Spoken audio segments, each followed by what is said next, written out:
영국이란 나라가 한때 해가 지지 않는 나라, 그리고 세계 각국의 식민지를 거느리던 그런 나라였고, 대영제국이라는 그러한 나라가 오늘 여러 가지 보도가 쏟아져 나오고 있는데요. 급격히 가난해지고 있다는 보도입니다.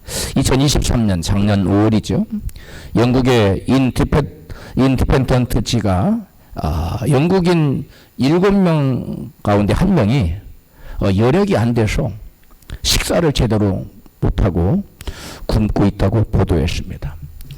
그 다음에 아동 3분의 1이 지금 빈곤, 아주 극빈한 빈곤 상태에 있어서 식사를 제대로 못하고 있다 합니다. 영국은 18세기 중반부터 1945년 2차 세계대전 종전 후에 그 세계 패권이 영국에서 미국으로 넘어갈 때까지 약 200년간 세계를 제패했던 패권 국가였습니다.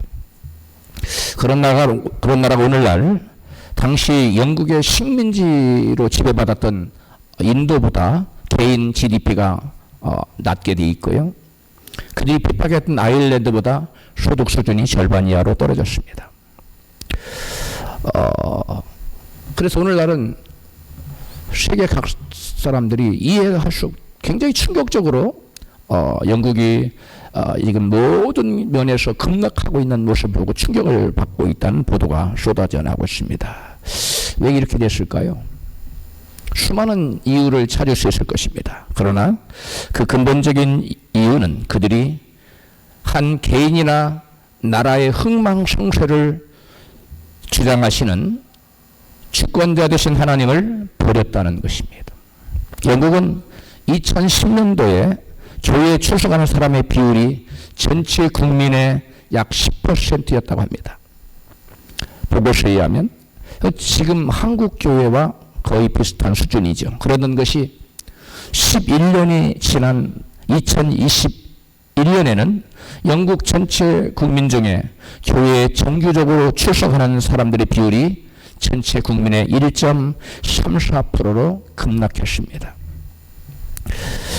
제가 작년에 어떤 아티클 하나를, 소논문 하나를 읽었는데 한국 선교사가 쓴 영국 사람들의 신앙의 실태 조사에 관한 글이었습니다.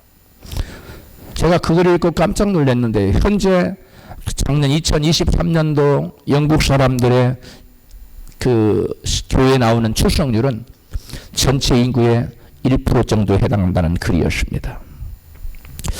2021년도에 최소 일주일에 한 번 이상 교회에 나가는 교인 수가 91만 5천 명이었어요. 그 다음에 그에 반해서 이슬람의 모스크에 가는 무슬림의 수가 93만 명이었습니다. 어디가 더 많아요? 무슬림이 더 많아졌다는 거예요. 지금은 2021년 기준이니까요. 91만도 채 안 나가겠죠. 영국 국민들이 교회에. 그래서 영국 성공회에서는 영국은 더 이상 기독교 교회가 아니라고, 기독교 국가가 아니라고 공식적으로 선포를 해서 발표를 했습니다. 그런데 저들이 하나님을 계명을 지키기는커녕 영국 사람들이 하나님을 버렸기에 저들의 심령은 아주 피폐해. 여러분 동영상 봤죠? 샤먼을 섬기고 또 불교에서 뭔가를 얻을 수 있을까 싶어서 승려의 가르침에 귀를 기울이고, 제가 동영상 길어서 앞에 부분은 안 했습니다만 영국의 수많은 교회들이 오늘날 술집으로 변해서 젊은이들이 뭐 입추에 여지없이 모여드는 그러한 앞에 장면들이 있어요. 그리고 그 많은 교회들을 또 이슬람 교회가 사서 이슬람 예배드린 장면들이 이 동영상 앞부분에 나오는 건데 시간이 많아서 걸릴 것 같아서 제가 뺐습니다. 영국의 이와 같이 자기들은 하나님 없어도 우리는 신이 필요 없다. 아까 들었잖아요. 우리는 종교가 필요 없어요. 우리는 구원이 필요 없는 사람들입니다. 라고 말하지만 저들의 삶은, 저들의 심령은 날로 피폐해지고 저들의 삶은 정말 궁색해지고 있습니다. 보고서에 의하면 영국의 교사들의 정규교사입니다. 정규교사들의 21%가 푸드뱅크, 무식, 공짜로 가난한 사람을 얻어먹는 그것을 신청하고 얻어먹고 있고요. 그 다음에, 농협 같은데, 그런데, 근로하는 사람들이 24%가 푸드뱅크를 먹고 있는 것이 지금 영국의 현실입니다. 하나님께서는 우리 인간을 하나님 없이 독립적으로 살아가는 존재로 하나님은 짓지 않으셨어요. 하나님을 예배하고 경배하고 하나님 의존적이며 하나님께 영광을 돌릴 때 하나님께 은혜로 받아서 하나님 은혜로 살아가는 존재로 인간을 지으셨어요. 그런데 인간이 하나님을 떠나자 하나님 은혜가 사라지기 점점점 사라지고 언제 은혜가 사라진지 모르게 점점 은혜가 사라지고 그들의 삶은 더욱더 피폐해지고 정신은 여러분 공황 상태를 맞게 됩니다.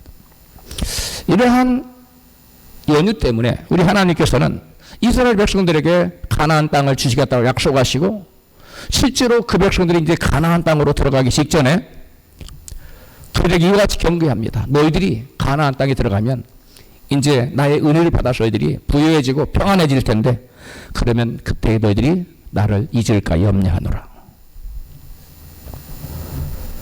모세는 가나안 정복을 앞두고 이스라엘 백성들 1세들에게 시내산에서 받은 율법을 가르쳤던 것처럼 이제 2세대들이 가나안 정복하러 들어가기 직전에 다시금 율법을 가르치고 있습니다. 오늘 본문 내용이 바로 그 얘기예요. 모세는 이것을 그 백성들에게 가르치는 목적을 분명히 말하고 있는데 하나님 율법을 배워서 하나님을 경외하고 모든 계명을 지키기 위하여 복을 받아 그들로 하여금 번성케 하려는 목적 때문에 이것을 너희들에게 가르친다고 말씀하고 있어요. 본문 신명기 6장 3절입니다. 같이 읽습니다. 이스라엘아 듣고 삼가 그것을 행하라.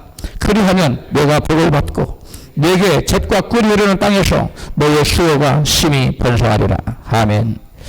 모세는 지금 계속 여호와 율법을 가르치면서 율법을 지켜야만 너희들이 복을 받는다고 얘기합니다. 그런데 중간에 뜬금없는 쉐마 율법이 나와요. 그게 쉐마 율법이 뭐냐면 신명기 6장 4절에 이스라엘아 들으라. 오직 하나님은 여호와는 한 분이신데 너희는 마음을 다하고 성품을 다하고 힘을 다하여 주 너의 하나님을 사랑하라. 이 말씀이 나옵니다.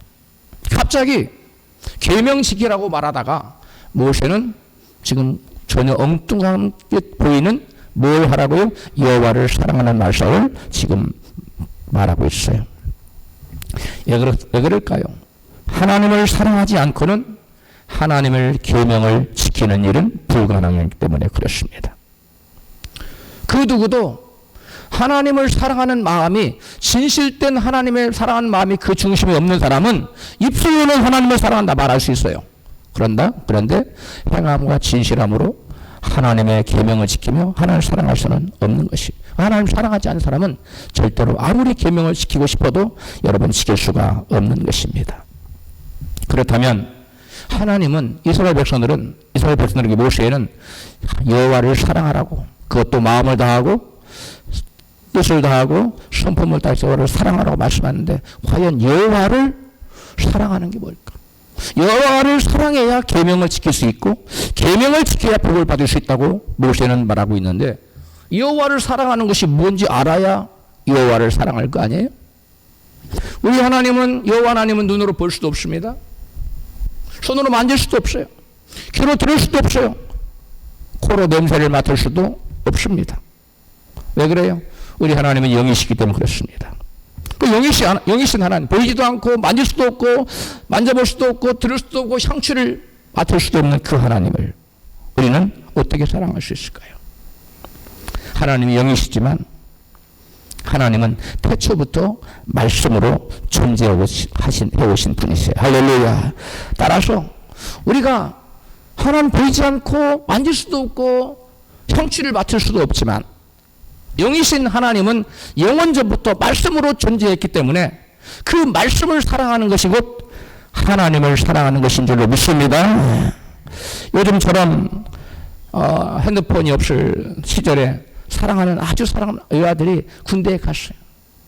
그럼 그 당시에 편지가 유일한 통신수단인데 얼마나 기다립니까? 한참 이제 끝나고 신병을 좀 끝나고 4주 6주 된 다음에 편지가 왔다고 쳐요. 그러면 그 아들의 너무너무 사랑하는 어머니에게 그 사랑하는 아들이 보내온 편지는 얼마나 소중하고 귀합니까? 읽어보고 또 읽어보고 잘 있구나. 또 읽어보고 또 읽어보고 그 아들에 대해서 편지를 읽음으로써 묵상하는 거예요. 궁금하던 차에 아들에 대한 소식이 왔는데 그 편지를 읽어보지 않을 사람은 아무도 없습니다. 여러분들이 만약 누군가로부터 편지를 받았는데 그 편지를 읽어보지 않는다면, 오늘날 이메일이 왔는데 그걸 읽어보지 않는다면 그 사람에 대해서 뭐 하지 않은 거예요? 관심도 없고 사랑도 하지 않는 사람이면 틀림없습니다. 우리가 진정 누군가를 사랑하는 사람이라면 그 사람이 내게 무슨 말을 할 때, 어떠한 편지를 써올 때, 어떤 메일을 보내올 때 거기에 대한 깊은 관심을 가지고 읽고 묵상하고 그 진위를 파악하기 위해서 노력하고 또 그것을 지키기 위해서 사랑하는 사람이면 그 부탁을 들어주기 위해서 우리는 힘쓰고 애쓸 것입니다. 할렐루야. 하나님을 사랑한다는 것은 그거예요. 하나님은 곧 말씀으로 존재하기 때문에 우리가 하나님을 사랑한다는, 하나님 말씀을 사랑한다는 것이고, 그 말씀을 읽고 또 공부하고 또 묵상하고 그 뜻을 파악하여 그 뜻대로 행하려고 노력하는 것, 그것이 곧 하나님을 사랑하는 것입니다. 할렐루야. 뿐만 아니라 하나님께서 내게 무슨 말씀을 하고 계시는지 알고 싶어서 그 말씀을 깊이 묵상하는 거예요. 여호수아 1장 8절입니다. 같이 읽습니다.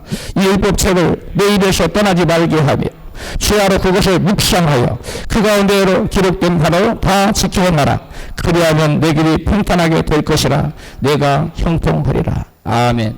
여기 보니까 하나님 말씀을 묵상하고 그 가운데 다 지켜 행하는 것, 이것이 바로 하나님을 사랑하는 것이라고 지금 하나님은 말씀하고 있어요. 그러면 이게 평탄하고 내가 잘 될 거라는 거예요. 형통하리라. 우리나라 말에는 형통하리, 영어로는 You will be successful이에요. 네가 너의 뜻하는 바를, 내게 줄 사명을 이룰 것이다, 그 말이에요. 어떤 자에게? 하나님 말씀을 주야로 묵상하는 자예요. 하나님 말씀을 주야로 묵상하는 사람은 여러분 그 말씀을 지키려고 애를 씁니다. 그런 사람에게 하나님께서 뜻을 이루도록 보여주겠다는 것. 하나님께 은혜받고 하나님을 사랑하는 사람의 특징은 이렇습니다. 시편 1편 1절 복 있는 사람은 오직 여호와 율법을 즐거워하며 그 율법을 주야로 묵상하는 자로다. 이 복 있는 사람은 하나님을 사랑하는 사람이에요. 하나님을 사랑하는 사람은 하나님께 복을 주세요. 하나님을 사랑하지 않는 사람은 하나님께서 복을 주지 않습니다. 왜? 하나님을 사랑한다는 것은 곧 하나님을 믿는다는 거예요. 그러므로 하나님을 사랑하는 사람이 복 있는 사람이에요. 복 있는 사람은 하나님의 율법을 주야로 즐거워해서 묵상해요. 그 다음에 시편 19편 9절입니다. 같이 있습니다. 여호와를 경외하는 도는 곧 많은 정금보다 더 사모할 것이며 뿔과 소깃골보다 더 달리다. 여호와를 사랑하는 사람, 하나님을 사랑하는 사람은 그 말씀을 무엇보다도 더 귀하게 여긴다고요? 정금, 순금보다도 더 귀하게 여깁니다. 여러분은 하나님을 더 사랑하십니까? 돈을 더 사랑하십니까? 진정 하나님을 사랑하는 사람은 여러분 돈보다 하나님 말씀을 더 사랑한다는 거예요. 시편 119편 97절에 같이 있습니다. 내가 주의 법을 어찌 그리 사랑하는지요. 내가 그것을 종일 묵상하나이다. 하나님의 말씀을 사랑하는 사람은 그 말씀을 종일토록 뭐 한다고요? 묵상해요. 생각해보고 무슨 의미인지 또 암송하고 계속한다는 거예요. 여러분, 하나님의 은혜를 받고 하나님을 사랑하는 사람은 세상의 정금보다도 어떤 것보다 더 하나님 말씀을 사랑하게 되어 있어요. 그리고 그 말씀을 즐거워하고 그 말씀을 사모하고 그 말씀을 깊이 묵상하는 사람이 바로 하나님을 사랑하는 사람이에요. 왜? 말씀이 곧 하나님이기 때문에 그렇습니다. 신명기 119편에는 하나님 말씀을 사모한다는 말이 계속 반복해서 계속 나와요. 내가 하나님 말씀을 사모한다는 거예요. 그런데 그 고백이 끊임없이 나오는 것이 시편 119편인데 시편 119편의 저자가 확실치가 않아요. 그런데 많은 학자들이 아마 다윗의 저작일 것이다 라고 주장합니다. 저도 거기에 동의하는데요. 하나님을 사랑하는 사람은 하나님의 사랑을 입어 하늘의 신령한 영적인 복과 땅의 기름진 복을 받게 되어 있습니다. 다윗이야말로 하늘의 신령한 복과 땅의 기름진 복을 충만히 받은 사람입니다. 하나님 말씀을 즐거워하지 않고 복받은 사람은 아무도 없습니다. 그러면 이병철이라서 여러분 돈 많은 게 복이 아니에요. 그 사람들의 마음이 평안이 있는 줄 아십니까? 불안합니다. 공허합니다. 진정으로 복을 받은 사람은 신령한 복과 여러분 세상의 우리 모든 필요를 체험받는 그런 복이 아울러 겸해질 때 마음에 염려와 근심이 없고 하나님 주신 평강과 기쁨과 감사함으로 감격 가운데 살아갈 수 있는 그런 사람, 이게 바로 진정으로 복받은 사람인 줄 믿습니다. 다윗은 하나님 말씀을 담은 이 법궤 10계명이 들어있었어요. 돌비가 그 법궤를 모시고 오면서 너무 기뻐서 동실동실 춤을 췄다고 기뻐했다고 성경은 기록하고 사무엘하 6장 13절입니다. 같이 읽습니다. 다윗이 소와 살진 것으로 제사를 드리고 여호와 앞에서 힘을 다하여 춤을 추는데 때에 옷을 입었더라. 다윗과 온 이스라엘 족속이 즐거이 부르며 나팔을 불고 여호와의 궤를 메어오니라. 아멘. 다윗 보세요. 법궤를 배우는 이 법궤는 여호와의 임재를 상징합니다. 그 말씀을 상징하는 거예요. 그 법궤 말씀이 들어있는 법궤를 배우면서 하나님을 참으로 사랑하고 하나님 말씀을 너무나 사모했던 다윗은 여러분 언약궤 앞에서 너무 즐거워서 춤을 동실동실 추고 바지가랑이가 다 내려가는 것도 모르고 하나님 앞 기뻐 뛰놀았다고 성경은 말하였어. 하나님을 사랑했던 마음 다해 사랑했던 다윗은 항상 하나님 말씀을 사모했으며 그 결과 하나님께서 다윗과 함께 하셨어요. 그래서 다윗이 어디를 가든지 그로 하여금 이기게 하셨다고 성경은 3번 동일한 말을 기록하고 있습니다. 다윗이 어디를 가든지 하나님께서 그와 함께 하사 그로 하여금 뭐하게 하셨다고요?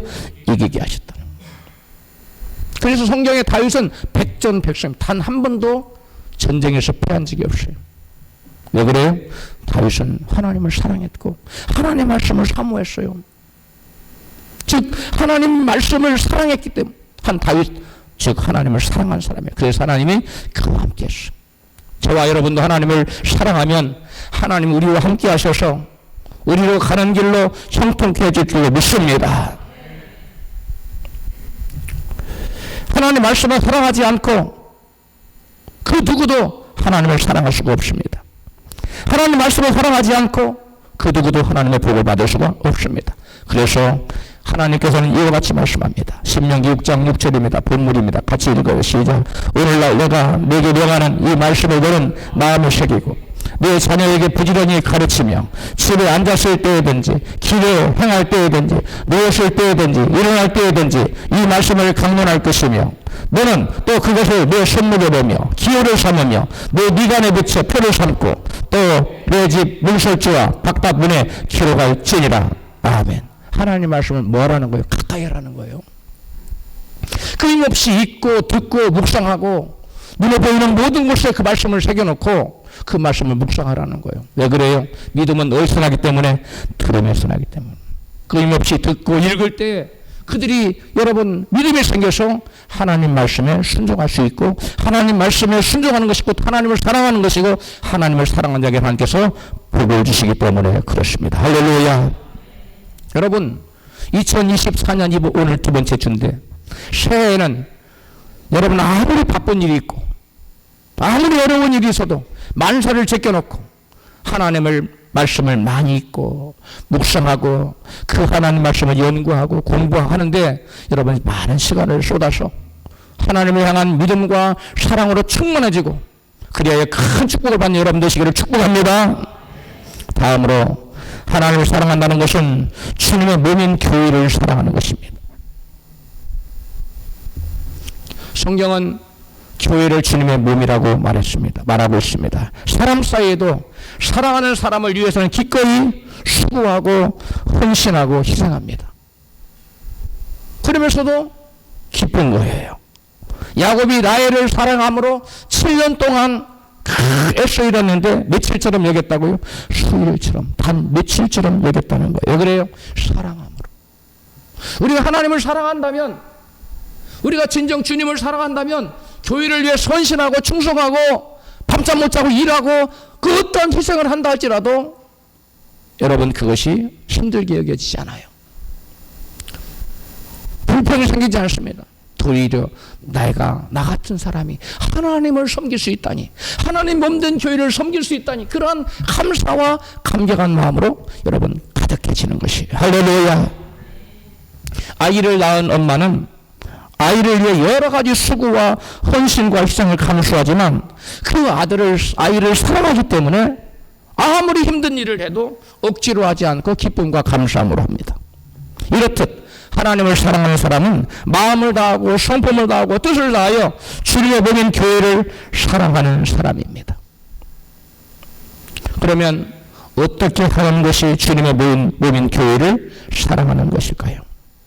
주님 몸된 교회를 사랑하는 것이, 교회가 곧 주님 몸이니까 하나는 안 보여요. 그런데 교회는 주님의 몸이라고 말합니다. 그럼 교회를 사랑하는 것은 곧 주님을 사랑하는 거예요. 그러면 어떻게 하는 것이 주님의 교회를 사랑하는 것일까? 그냥 말로 나는 교회를 사랑해요. 그것이 주님을 사랑하는 것일까요? 에베소 4장 11절 이하에 같이 읽습니다.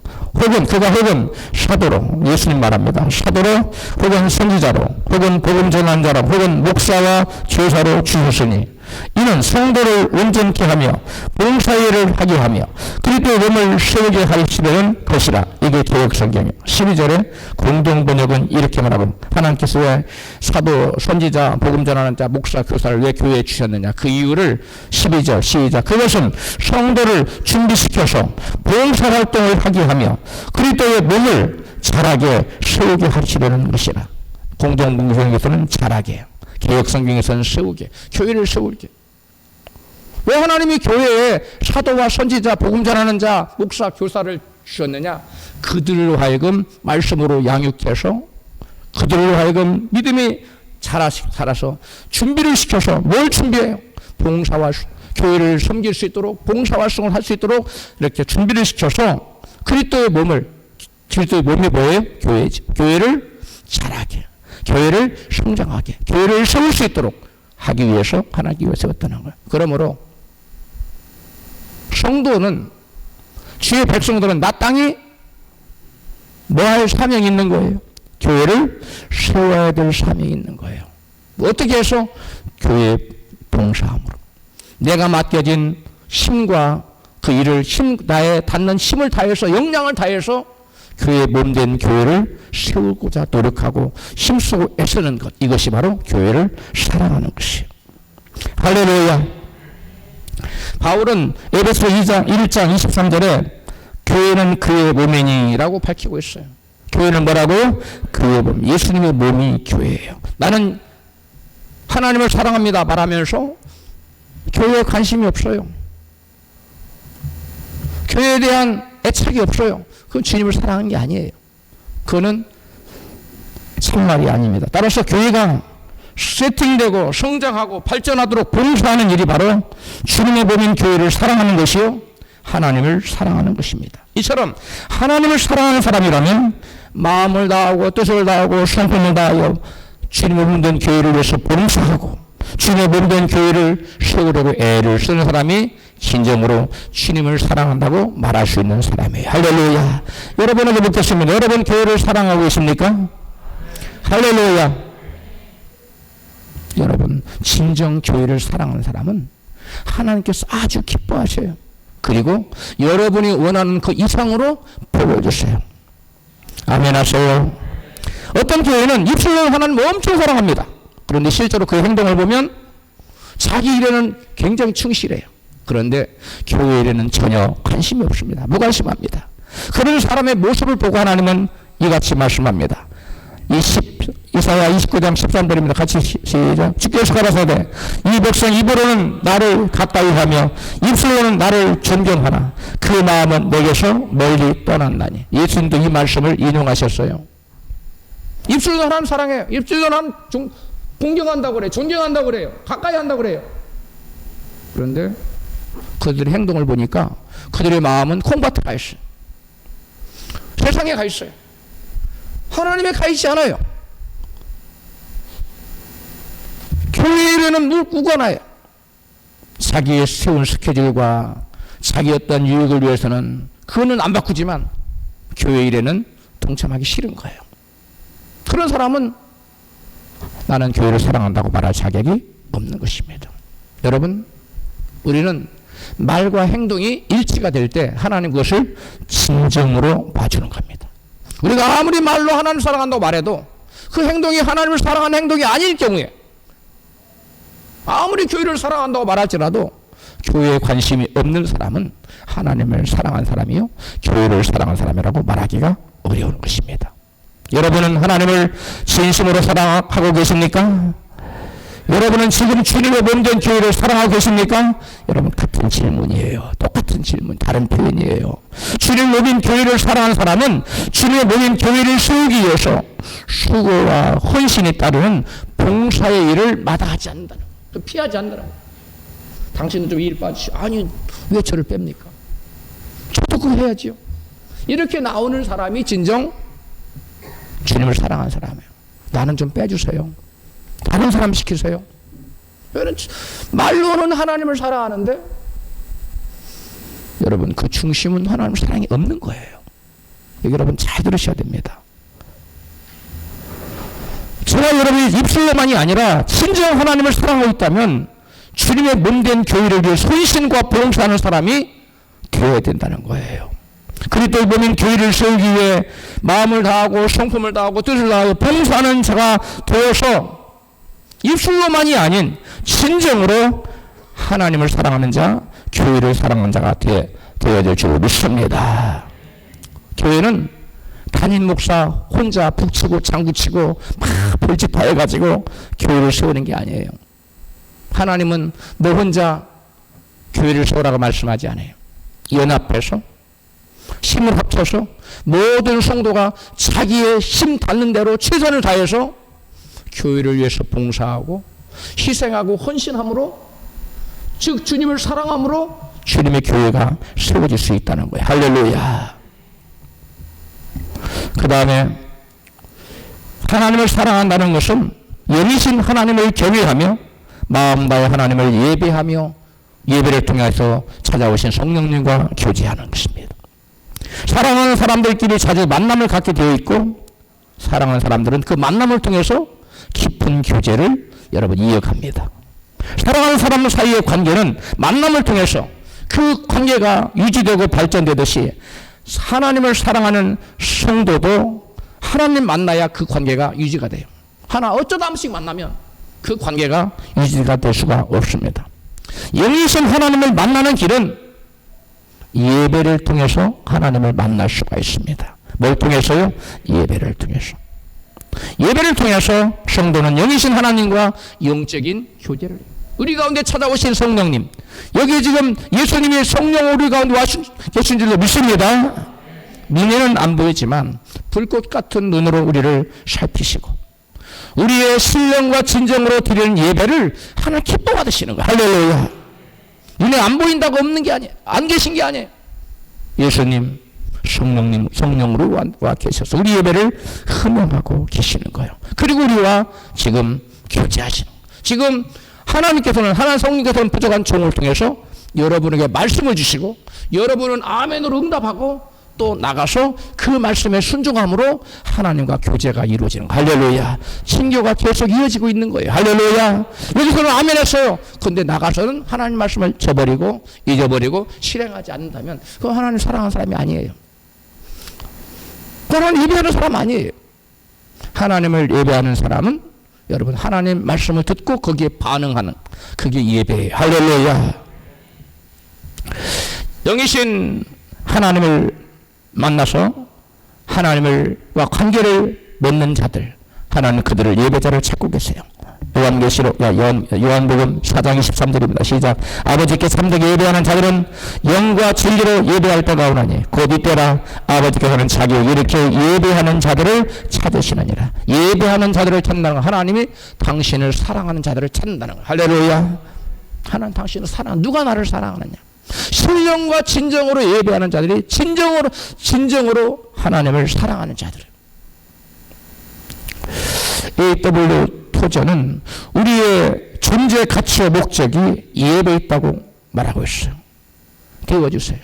우리의 존재 가치가, 우리 교회의 존재 가치, 우리 신자의 존재 가치가 어디에 있느냐? AW 토저는 이와 같이 말이에요. AW 토저는 현대의, 여러분 이 시대의 선지자라고 모든 사람이 인정하는 그런 분입니다. 같이 한번 읽겠어요. 시작.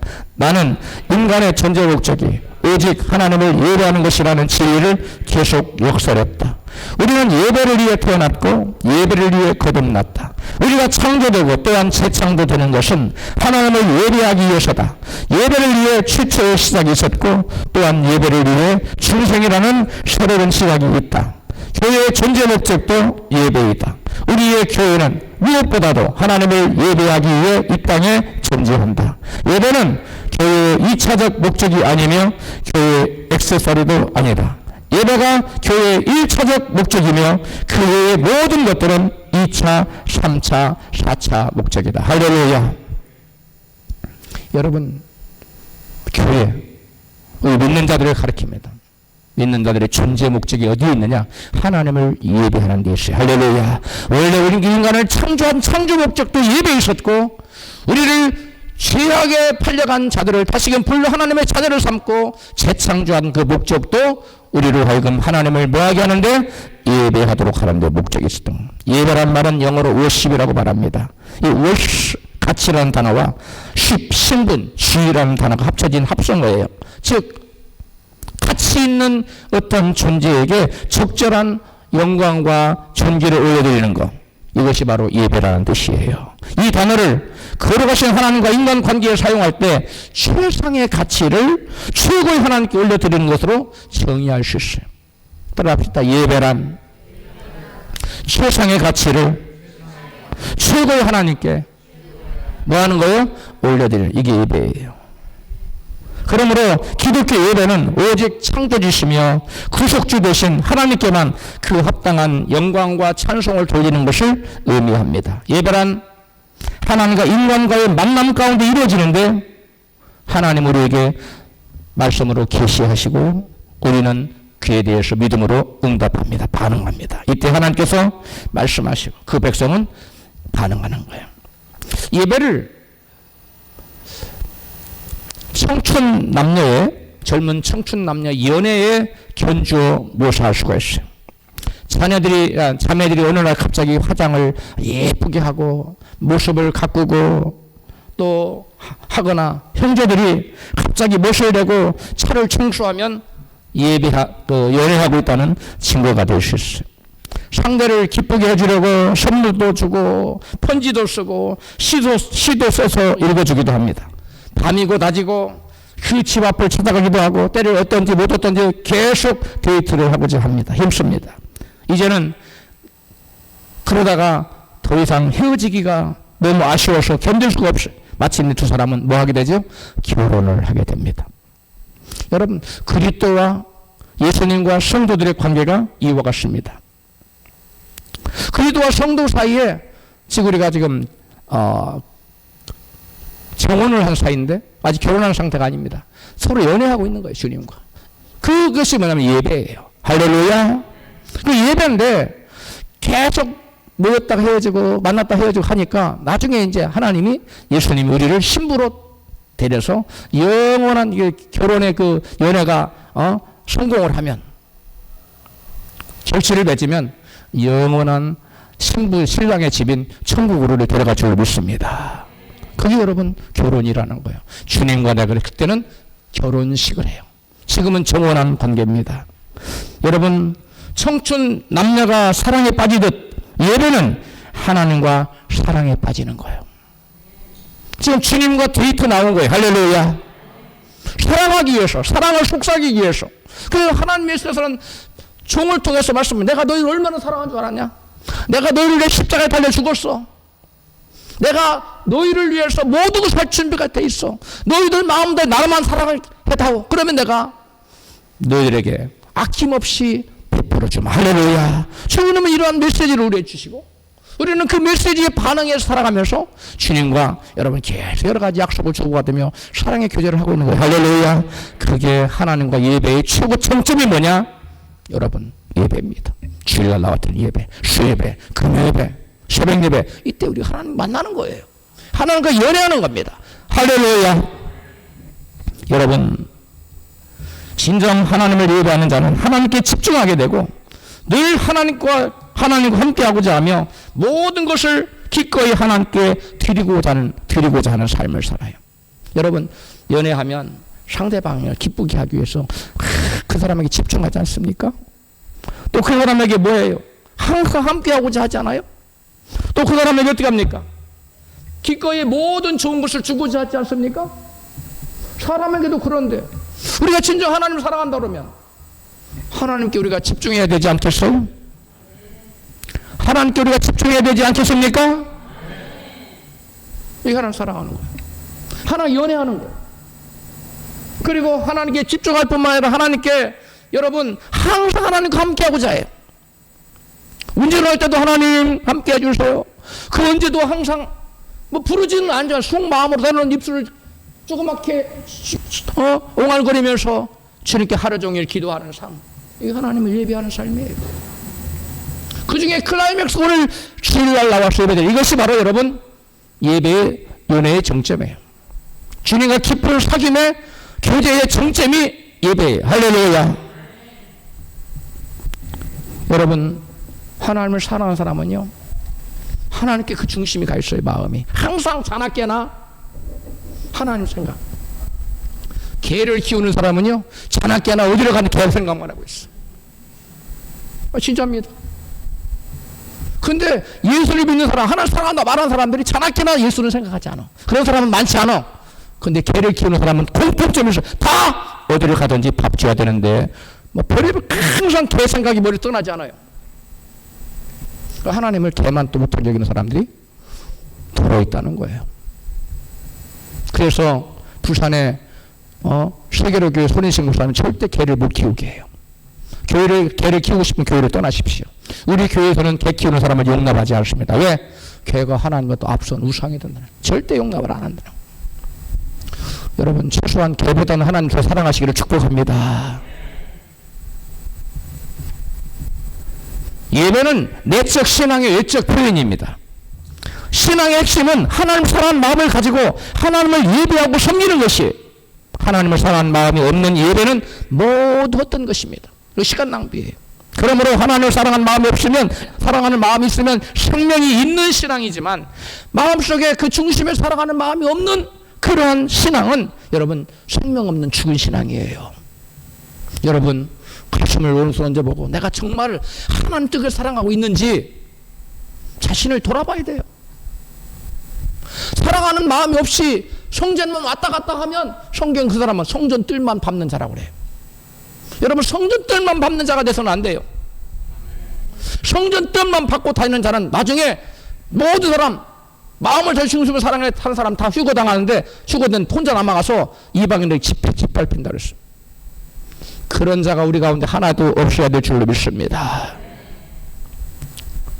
하나님을 그 중심에 사랑하는 마음이 없는 신앙은 형식과 껍데기만 남아요. 따라서 하나님을 사랑하는 마음이 없이 하는 모든 행위는 여러분 신앙이 아닙니다. 그 다음에 마지막으로 네 번째, 하나님을 사랑한다는 것은 하나님의 계명을 지키는 것이에요. 따라합시다. 하나님을 사랑한다는 것은 하나님의 계명을 지키는 것입니다. 하나님을 사랑하는 마음이 그 중심에 있는 사람은 하나님의 계명을 지키게 되어 있어요. 신명기 28장에 보면 하나님께서 이스라엘 백성들에게 계명을 주시면서 이 계명대로 살 때 하나님께서 주실 복에 대해서 여러분 1절로 15절에 얘기하고 있습니다. 그 다음에 14절까지 15절부터 너희들이 나를 떠나고 나를 배반하고 나의 계명을 지키지 않으면, 즉 나를 사랑하지 않고 잡신을 섬기거나 우상을 섬길 때 그들에게 내릴 저주를 여러분 어마무시하게 길게 무섭게 얘기하고 있어요. 그러므로 근데 여기서 하나님께서 강조한 게 있어요. 계명을 지키라고 말하면서 하나님이 강조한 거예요. 나를 사랑하고. 할렐루야. 하나님이 성경에 기록할 때 너는 계명을 지켜라 하고 항상 따라다니는 말이 있어요. 나를 사랑하고 여호와를 사랑하고 계명을 지켜라. 따라합시다. 여호와를 사랑하고 계명을 지켜라. 여호와를 사랑하고 계명을 지켜라. 여호와를 사랑하는 것이 계명 동격어일 수 있고요. 여호와를 사랑하는 것이 계명을 지켜라는 이게 보완 설명일 수 있어요. 두 개 다 돼요. 그 여호와를 사랑하는 것과 계명을 지키는 것은 뗄래야 뗄 수가 있는 것도 없는 거다? 없는 거예요. 아무리 주님을 사랑한다고 풀소리를 쳐도 하나님의 계명을 지키지 않으면 그건 거짓말이에요. 사랑하지 않는 거예요. 신명기 5장 10절입니다. 나를 사랑하고 내 계명을 지키는 자에게는 천대까지 은혜를 베풀어. 이것도 똑같이 나를 사랑하고 내 계명을 지켜. 연이어서 나오죠. 그 다음에 신명 30장 16절 시작. 곧 내가 오늘날 너희를 위하여 명하는 내 하나님 여호와를 사랑하고 그 모든 길로 행하며 그 명령과 규례와 법도를 지키라 하는 것이라. 아멘. 여기 보니까 뭐라고 했어요? 여호와를 사랑하고 법도를 지키라고 나오잖아요. 계속 이어지잖아요. 사랑하는 사람은 법도를 지키게 되어 있다는 거예요. 동격일 수 있고 보완 설명일 수 있어요. 여호와를 사랑하는 것은 곧 하나님의 계명을 봐하는 것이라고요. 지키는 거야. 할렐루야. 모세는 이스라엘 백성들에게 가나안 들어가서 행할 법도와 규례를 가르치며 이어서 네 하나님을 사랑하라고 말하고 있어요. 본문 근데 원래 길어서 뺐는데 1절과 5절만 같이 읽습니다. 시작. 이는 곧 너 하나님 여호와께서 너희에게 가르치라 명하신 바 명령과 규례와 법도라. 너희가 건너가서 얻을 땅에서 행할 것이라. 법도를 행하라고 말하잖아요. 5절에 시작. 너는 마음을 다하고 성품을 하고 힘을 다하여 너 하나님 여호와를 사랑하라. 즉 법도를 행하라는 말이 항상 이어져 나와요. 뗄래야 뗄 수 없이 한 세트예요. 손바닥 가는 곳에 손등 가는 거랑 똑같아요. 하나님을 사랑하는데 계명 지키지 않아. 그건 있을 수 없는 거예요. 계명을 지키는데 하나님을 사랑하지 않아. 그것도 있을 수 없는 일이에요. 똑같아요. 손등과 손바닥이 같이 나가는 것과 똑같아요. 할렐루야. 여러분, 하나님을 사랑하는 마음이 없어서 계명을 버리면 하나님 그와 함께하지 않아요. 왜 그래요? 그건 죽은 신앙이라 그래요. 하나님을 사랑하지 않기 때문에. 하나님을 사랑하지 않는 것은 여러분 믿지 않는 거예요. 하나님을 사랑하지 않는 것은 곧 계명을 뭐 하는 거라고요? 지키지 않는 거. 계명을 지키지 않는 것은 뭐예요? 불신앙이에요. 불신앙은 곧 뭐예요? 불순종이에요. 그게 같은 얘기예요. 다른 얘기가 아니에요. 여러분 예수님 당시에 여러분 이스라엘 백성 중에 가장 경건하게 산다고 하는 사람들의 대표적인 사람들이 누구였어요? 바로 바리새인들과 서기관들이었어요. 그런데 그들은 주님으로부터 심한 책망을 받았는데 뭐라고 받았어요? 의식주의자. 그 다음에 이선자들이라고 호되게 책망을 받았어요. 왜 그들이 의식주의자가 되고 왜 그들이 여러분 이선자들이 되었을까요? 그들에게는 그 중심에 하나님 사랑하는 마음이 없었어요. 형식과 껍데기만 잔뜩 붙잡고 있었어요. 그래서 그들의 중심을 보니까 주님이 하나님 사랑하는 마음이 없네. 이건 가짜입니다. 헛것이에요. 여러분 겉모양은 엄청난데 열매가 없는 거가 똑같아요. 무화과 나무 잎은 막 무성해. 근데 보니까 열매가 없네. 그거 똑같아요. 나는 막 예수 닮는다고 막 그러는데 보니까 그 중심을 보니까 주님 사랑하는 마음이 없네. 그건 가짜예요. 여러분 가장 중요한 것이 하나님을 사랑하는 마음인데 그 중심에 하나님 마음을 사랑하는 마음이 그것을 버렸다는 거예요. 그래서 예수님은 요한복음 5장 42절에 같이 말씀해요. 다만 하나님을 사랑하는 것이 너희 속에 없음을 알았노라. 하나님은 중심과 표부를 살폈어요. 누가 하나님을 사랑하는 마음을 가지고 있는지, 누가 형식적으로 사람에게 보이려고 애를 쓰고 있는지 하나님은 아셔요. 바리새인들과 율법사들, 서기관들은 사람에게는 인정받았어요. 모양은 있었거든요. 경건의 모양은 있었어요. 근데 경건의 능력은 없었어요. 하나님을 사랑하지 않았어요. 그래 하나님으로 인정받고 내가 너희를 보니까 너희 안에 나를 사랑하는 마음이 없구나. 예수님의 책망. 너희들은 율법주의자, 너희들은 요식주의자들이야, 너희들은 유선자들이야. 주님이 심하게 책망을 한 겁니다. 하나님이 요구하시는 것은 오직 사랑입니다. 그러므로 사랑은 율법이라고 말씀합니다. 하나님은 하나님을 사랑하라고 우리에게 명령하고 계세요. 요구하고 계세요. 하나님의 진정 마음을 다하고 뜻을 다하고 성품을 다하여 사랑하는 하나님을 사랑하는 사람은 하나님의 계명을 목숨 걸고 지켜요. 뭘 걸고 지킨다고요? 목숨. 내가 목숨은 달아났지만 손이지만 계명을 범할 수는 없어. 이게 여러분 신실한 믿음의 사람들의 여러분 신앙의 뜨거운 모습이에요. 하나님은 믿음의 사람을 기뻐하십니다. 왜 그래요? 믿음이 없이는 하나님을 뭐할 수 없기 때문에 기쁘시게 할 수가 없기 때문에 그렇습니다. 하나님께서 믿음의 사람을 왜 기뻐하시는지 아십니까? 믿음의 사람에게는 그 중심에 뭐가 있어요? 하나님을 사랑하는 뜨거운 하나님을 사랑하는 마음이 있어요. 그게 믿음의 사람이에요.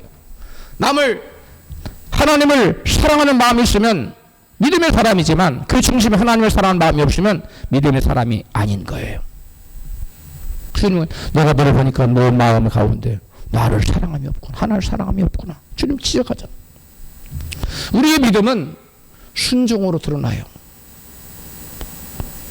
그런데 하나님 말씀을 순종하지 않는 것은 하나님 사랑하는 자가 아니에요. 하나님 믿지 않는 자예요.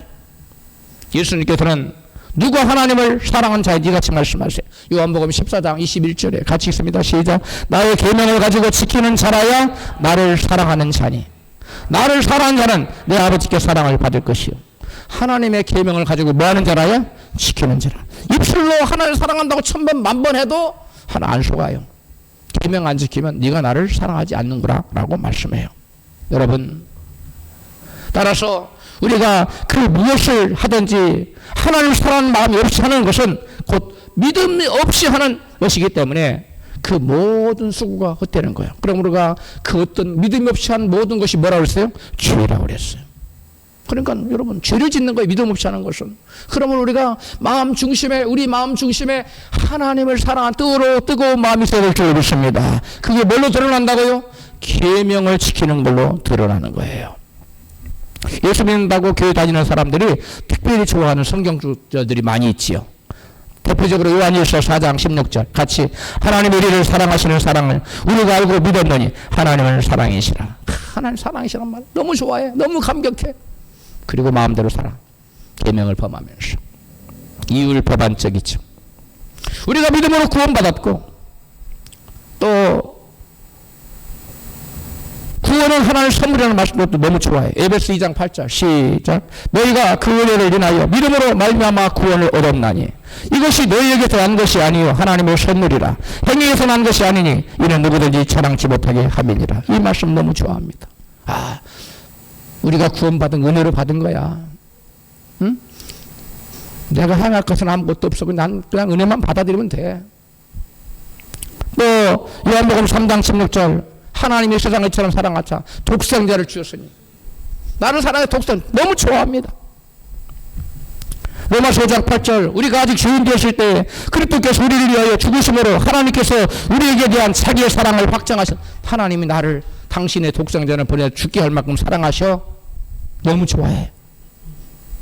요한복음 5장 24절 내 말을 듣고 또 나 보내신 이를 믿는 자는 영생을 얻었고 심판에 이르지 아니하나니 사망에서 생명으로 옮겼느니라.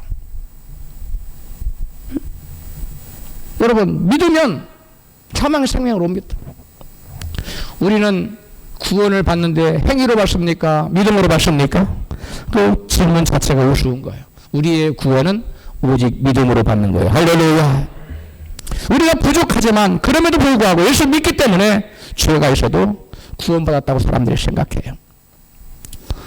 그런데 거기에 문제가 있습니다. 그렇게 생각하는 사람들 중에 많은 사람들이 신앙이 죽어 있다는 거예요. 그렇게 생각하는 사람들 중에 하나님 그 중심에 하나님 사랑하는 마음이 없다는 거예요. 그래서 자기의 유익과 합치가 될 때는 말씀을 지키지만 자기 유익에 걸림돌이 되면 하나님 말씀을 가차없이 버려버리는 사람. 그건 믿음이 아닙니다. 왜? 그 중심에 하나님 사랑하는 마음이 없어요. 그게 죽은 믿음이에요.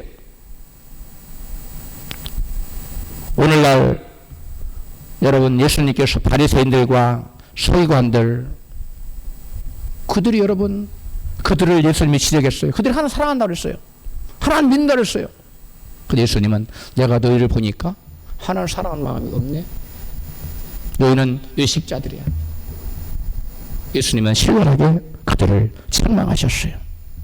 여러분, 오늘날 하나님에 대한 사랑 없이 형식적인 죽은 믿음을 가진 사람들이 많기 때문에 오늘날 교회가 생명력을 잃어가고 있어요. 우리 교회 이 시간 말씀을 듣는 여러분 중에는 단 한 분도 여러분 그 중심에 하나님을 사랑하는 마음이 없는 껍데기뿐인 죽은 믿음을 가져서는 안 될 줄로 믿습니다. 우리는 진정한 신앙, 정말 주님을 사랑하는 마음이 우리 마음속에 우러나는, 넘쳐나는, 살아 움직이는 그러한 믿음을 가져야만 진정한 하나님의 사랑이요, 진정한 믿음의 사람이요, 진정한 하나님을 사랑하는 사람이라고 하나님께로부터 인정을 받을 수가 있는 것입니다. 참된 신앙이란 하나님을 사랑하는 마음으로 하나님을 섬기고 말씀에 순종하며 사는 것인데, 하나님을 사랑하지도 않고 순종하지도 않기 때문에 이 사람은 하나님 믿는 자가 아닌 것입니다. 오늘날 교회에 나오지만 세상에 나가면 세상 사람들과 어울려서 그들과 어떤 구별도 없이 똑같이 살아가는 사람들이 많습니다. 딱 구별되는 게 한 가지 있어요. 술 안 먹고 담배 안 핀다는 거. 그것만 구별되고 나머지는 다 똑같아. 그건 믿음의 사람이 아니에요. 왜 그래요? 그 중심 하나를 사랑하는 마음이 없기 때문에, 하나님 말씀을 버려버리기 때문에. 하나님 말씀을, 나를 사랑하는 자는 나의 계명을 뭐 한다 그랬어요? 지킨다. 하나님 계명 안 지켜요. 자기 유익과 배치될 때 하나님 말씀을 지키지 않고 버려버려요. 그리고 교회 와서는 할렐루야 찬양해요. 그래, 하나님 믿는다고 그래요. 자기 구원받다고 그래요. 잘못해도 한참 잘못된 겁니다. 그래서 이들이 세상의 빛이 되지 못하고 소금의 맛을 내지 못합니다. 그래서 교회가 세상 사람들도 손가락질을 당하고 조롱을 당하는 거예요. 왜 그럴까요? 왜 그들이 세상에 나가서 세상 사람 어울리고 그들과 조금도 다름없는 삶을 살까요? 그들 마음 중심에 뭐가 없기 때문에? 하나님을 사랑하는 마음이 없기 때문에. 하나님을 진정 사랑하는 마음이 있으면 내게 어떠한 불이익이 닥쳐도 죽기를 각오하고 하나님 말씀을 지킵니다. 할렐루야. 북한에서 있었던 일입니다. 어떤 목사님이 성경을 들고 다녔어요. 끼고 다녔어요. 북한의 그 공산당에서 따라다녀 안내하면서. 근데 어떤 나이 지긋이 드신 분이 찾아와서, 목사님, 그거 성경 끼고 있는 거 성경이지요? 네, 맞습니다. 죄송하지만 그 성경 저한테 주시면 안 되겠습니까? 그 목사님 너무 깜짝 놀라고, 내가 이 성경을 어머님께 드리는 것은 어렵지 않지만 내가 이 성경을 드리면 큰 화가 임할 텐데 괜찮겠습니까? 목사님, 저는 이미 주님께 목숨을 내어드렸습니다. 저는 성경 가지고 성경이나 좀 실컷 읽다가 그러고 죽고 싶어요. 하나님을 사랑하는 사람은요, 이유가 하나님 말씀을 사랑하고요, 하나님 사랑하는 사람은요, 그 하나님 말씀을 지키기 위해서 목숨도 내어놓은 것도 불사해요. 그리고 하나님 몸된 교회를 위해서, 예수님 우리 몸된 교회를 세우기 위해서 십자가에 못 지켜 죽으셨는데 그 교회를 세우고 살리기 위해서 봉사하는 일에 자기 모든 것을 내어놓을 수 있어. 이게 진정 거짓된 신앙이 아닌 참된 신앙이요, 이것이 진정 살아있는 신앙이요, 이것이 진정 하나님을 그 중심에 사랑하는 사람이에요. 할렐루야.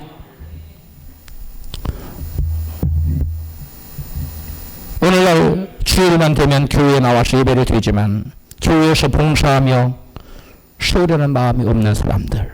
그 사람들은 여러분 세상 사람하고 똑같이 살아요. 어깨를 나란히 하고 이 세상을 본받지 말라고 이 세상을 본받아. 그 사람들이 좋은 아파트, 좋은 차, 그게 부러워. 그걸 쫓아가. 여러분, 좋은 아파트 가지고 좋은 집, 좋은 차 가진 게 복이 아니에요. 따라합시다. 하나님을 사랑하는 것이 진정한 복입니다. 할렐루야. 우리가 진정 하나님을 사랑하면 물론 그런 물질적인 복도 주세요. 바울같이 특별히 하나님 그거 더 싫어요. 죽어서 천국 가서 주세요. 그런 사람 빼놓고는 진정 하나님을 사랑하면 하나님 다 주세요. 근데 우리가 하나님보다 물질을 더 사랑하기 때문에 안 주시는 거예요.